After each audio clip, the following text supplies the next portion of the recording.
Hello, dear viewers, friends, brothers, and sisters.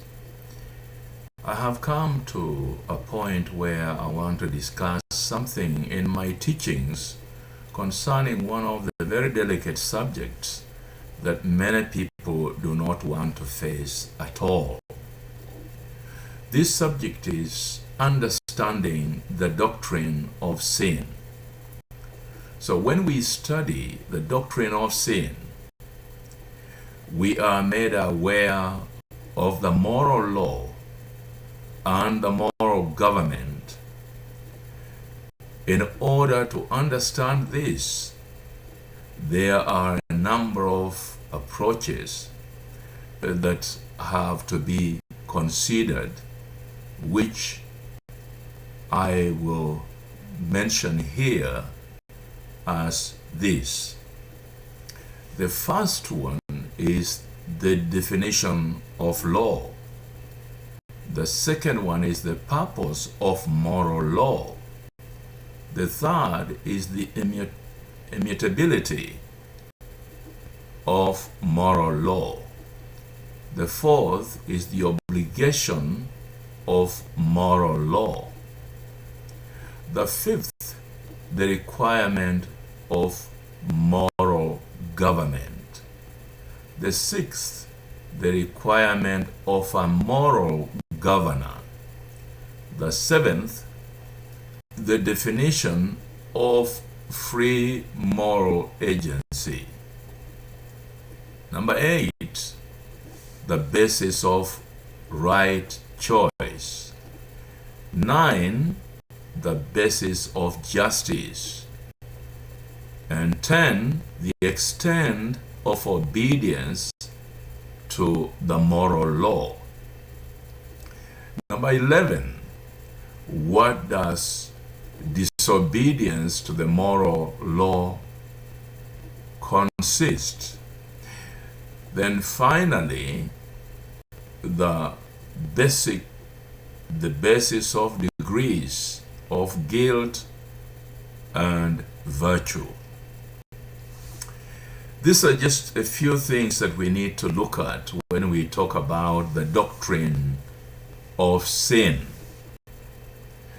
There are some areas that every family should understand, and every Christian believer or a religious person should understand and take into consideration, since we serve a holy God that has governing laws imprinted on the tablets of our hearts. There is no excuse. There is that sense of feeling in each one of us when you do something wrong, that it tells you this is not right. Even if you stubbornly continue to do what you feel will gratify you, yet there is that check in your spirit telling you this is wrong. So, but because of the times that we live in and the conditions that we are forced to encounter in our daily lives as Christians or non-Christians who need a proper foundation on which to build moral Christian character, and even for our families, even for any establishment, even for those in high offices, those who have been charged with the responsibility to take care of the ordinary person. Without moral obligation, they will always do the wrong thing. So I'd like to share a little bit concerning what I have just outlined above to help us agree or disagree. Now, law means a rule of action. We have seen people in our own political systems playing around with the same law they believe they are protecting. They change it to suit their own interests, not what the law was written to accomplish, so that everybody will be satisfied with any action taken, not rush through issues to gratify oneself, even when they know very well they are hiding something that is very important. Then it means that is not law. It's man-made gimmicks only for personal gain. So we know that law means a rule of action. That rule of action is established by recognized authority to enforce justice and prescribe duties and obligation to those who are governed. Physical law is the rule of action of the material universe, whereby all things are kept perpetually in their own course. None of those things interfere with the other's course and work in harmony according to the divine plan. Now, moral law is the rule of action for free moral agents to direct them in their moral action and their own creative powers according to the divine plan. It is the rule of free and intelligent action and liberty as opposed to the law of bondage and unintelligent action. That is roughly what law means as a rule of action. Not what we see nowadays with lawmakers trying to set a certain rule for a certain group of people, and others are the ones to obey the law of the land. Any man who disregards law and disobeys it should not be made in charge of law. Now, the point number 2 is the purpose of moral law. It is to reveal and declare the rule of moral action of the free wills concerning highest good of being and of the universe,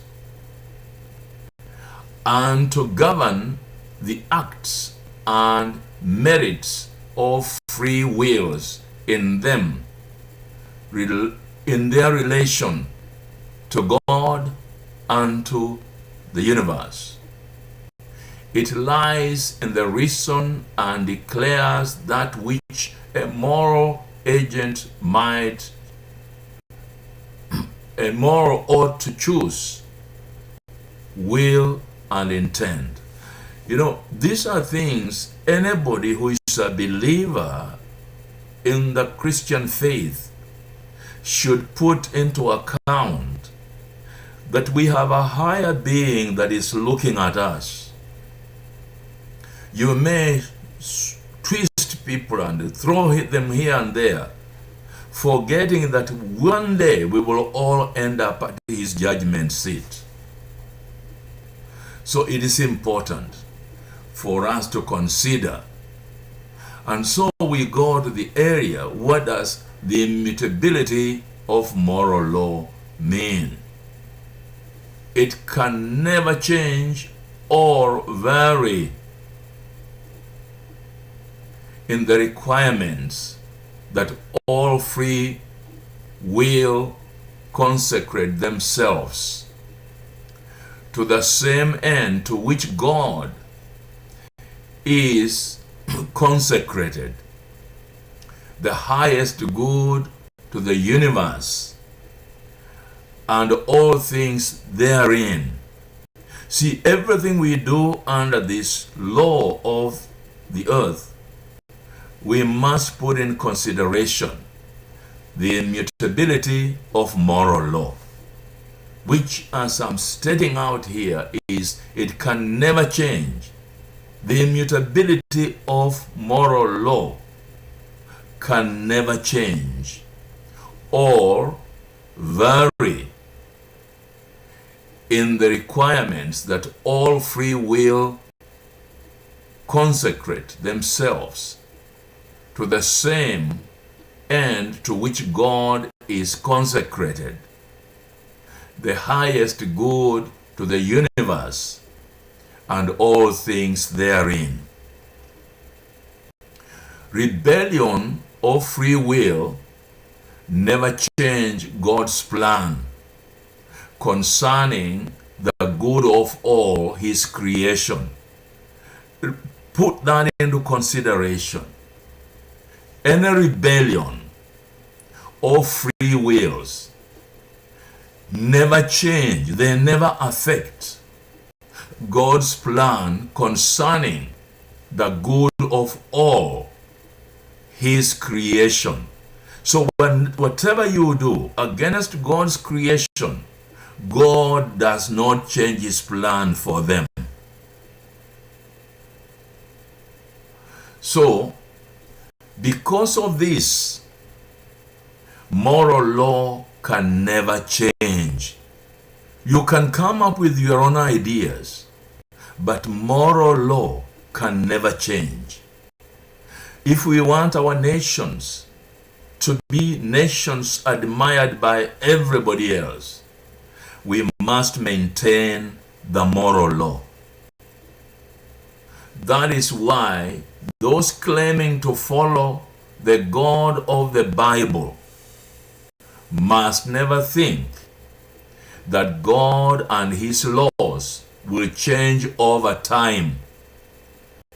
It does not matter how lightly we try to alter and interpret the Word of God to suit our own ways and desires. The reason why I'm talking so slowly is so that you can get it deep within your spirit to understand we all are subject to moral law. If we want the best for our nations, the best leaders we want to have to lead us, we should never overlook moral values. As we have seen in recent times, what people are doing, especially those who think they're above the law, you must understand God is not blind to what you are doing. Now, the obligation of moral law, we have to understand because it governs the best good of being. It is naturally obligatory upon all. What is contrary to the good of being is plainly illegal, unwise, and must be prohibited. I hope you're getting this together to understand what I'm sharing. Free moral agents must cooperate to bring about the greatest public good, not individual, the greatest public good.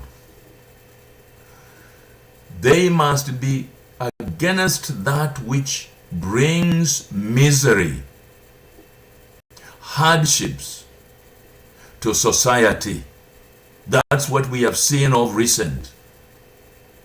Trying to bring back things that people used to do to other human beings. They are being revived and making that sound great. And then stand with the Bible and say, I'm a Christian. It is a mutual plan for the good of each person and of the universe as a whole, and all are obligated to keep the moral law on every occasion according to the light received. Let our leaders not deceive us, and those in the church must realize we are obligated to do what is best for moral values, moral law, and understand there is a moral governor above.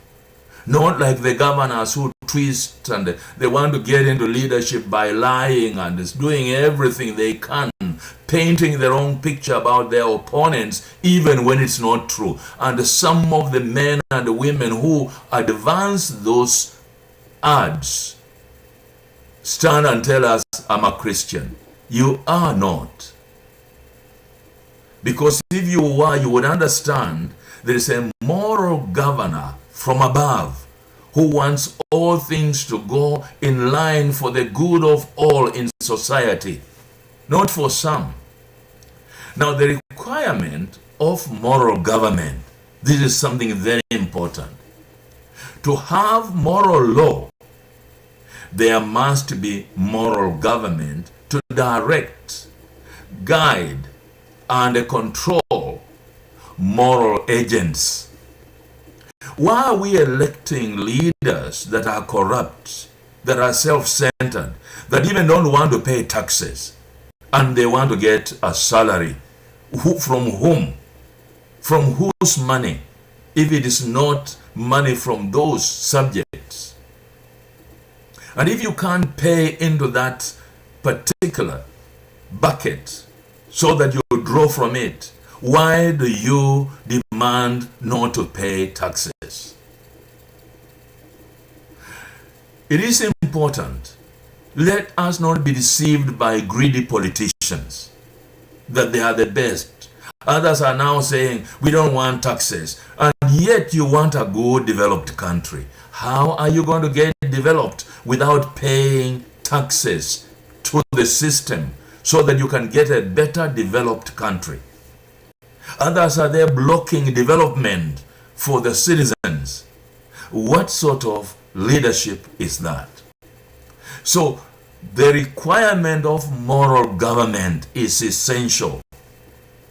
To have moral law, there must be moral government to direct, guide, and control moral agents. It must include rewards for good and punishments for evil. We've seen people dodging the law even when they know they have committed that offense. They say, I don't remember, I don't know, it's not me, I didn't do it. And yet you want to lead people. You want to be the rule. You want to be the leader. And to what extent? To what level?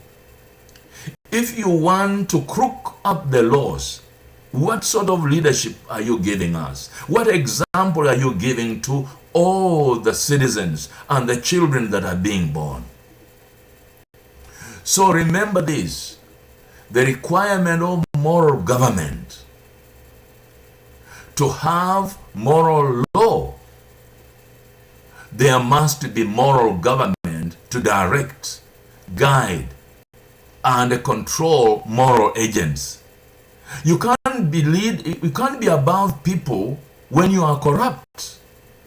When you don't even regard that law that you are trying to lead. You want to appoint people who will side with you, not who will side with the law of the land. Some call themselves conservatives.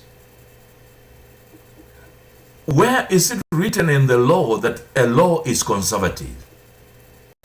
So it must include rewards for good and punishment for evil. Or no society of free will can function. Any society of free will can't function if that is omitted. There must be in every community some standard of living in which all must conform to prove themselves worthy of being part of the society. There must be some means of dealing with rebels who destruct such society. Now, if you put rebels in leadership or in control of the law, what are they going to impose? What are they going to implement? For law without penalties and reward is no law at all. It is merely advice which free wills can freely accept or reject without fear of punishment or hope of reward. So moral government is under obligation to execute faithfully the moral law to the letter.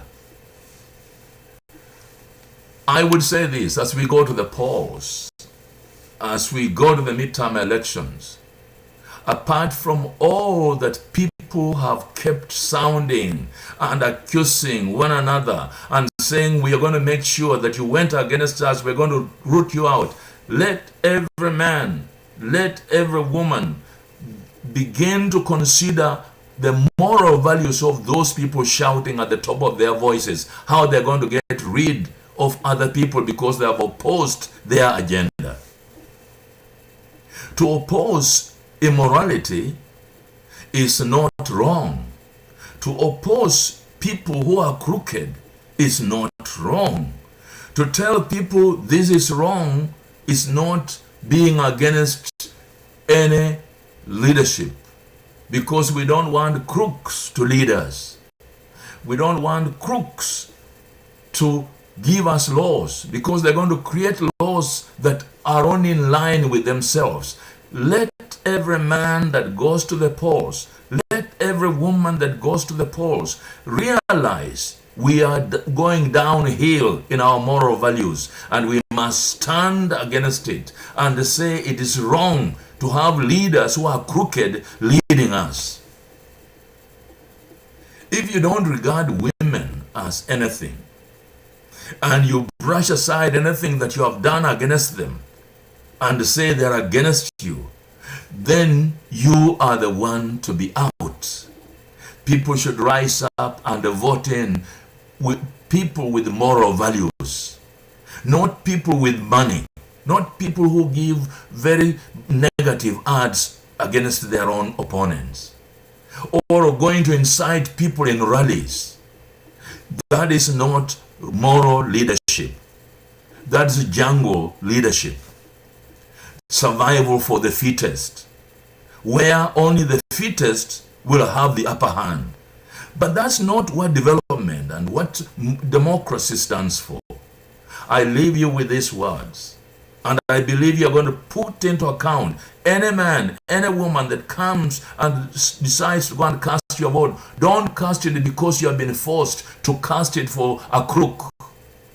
Cast it because you are casting it for leaders that will pave a better way for the society and for upholding the law of the land, not their own ideas about the law. We don't need conservative judges. We just need judges. We don't need justices who are conservative. We need judges, justices that follow the law of the land. That's what makes them attain the name a justice, not injustice, justice. So I leave you with these words, and I hope you'll begin to go deeper. I will be discussing more about this. I'm a mere old man, but who believes in justice, who believes in law, who believes in honoring other human beings. And if you are Christians, if you are pastors, don't side with sin and call it God has spoken to you. I leave you with that, and I hope it's going to help you. Thank you, and may the Lord open your eyes to see the truth, as we as representatives of the kingdom of God should not stand with the crooked people. People who are immoral in their behavior. People who want to have their own way. We must say no. We must say no. We must say no.